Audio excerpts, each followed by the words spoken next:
Chapitre 3. Commençons-nous de nouveau à nous recommander nous-mêmes? Ou avons-nous besoin, comme quelques-uns, de lettres de recommandation auprès de vous, ou de votre part?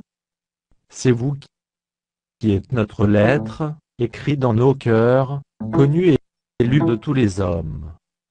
Vous êtes manifestement une lettre de Christ, écrite, par notre ministère, non avec de l'encre, mais avec l'Esprit du Dieu vivant, non sur des tables de pierre, mais sur des tables de chair, sur les cœurs. Cette assurance-là, nous l'avons par Christ auprès de Dieu.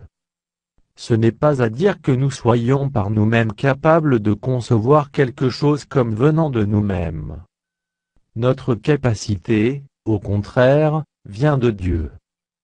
Il nous a aussi rendus capables d'être ministres d'une nouvelle alliance, non de la lettre, mais de l'esprit, car la lettre tue, mais l'esprit vivifie.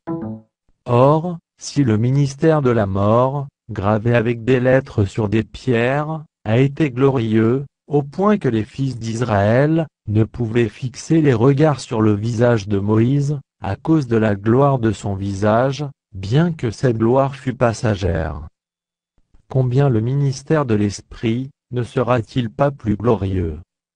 Si le ministère de la condamnation a été glorieux, le ministère de la justice est de beaucoup supérieur en gloire. Et, sous ce rapport, ce qui a été glorieux ne l'a point été, à cause de cette gloire qui lui est supérieure. En effet, si ce qui était passager a été glorieux, ce qui est permanent est bien plus glorieux. Ayant donc cette espérance, nous usons d'une grande liberté. Et nous ne faisons pas comme Moïse, qui mettait un voile sur son visage, pour que les fils d'Israël ne fixassent pas les regards sur la fin de ce qui était passager. Mais ils sont devenus durs d'entendement.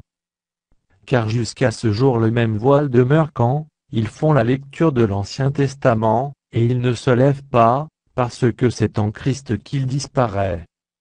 Jusqu'à ce jour, quand on lit Moïse, un voile est jeté sur leur cœur. Mais lorsque les cœurs se convertissent au Seigneur, le voile est ôté.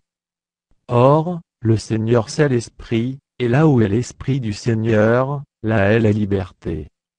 Nous tous qui, le visage découvert, contemplons comme dans un miroir la gloire du Seigneur, nous sommes transformés en la même image, de gloire en gloire, comme par le Seigneur, l'Esprit.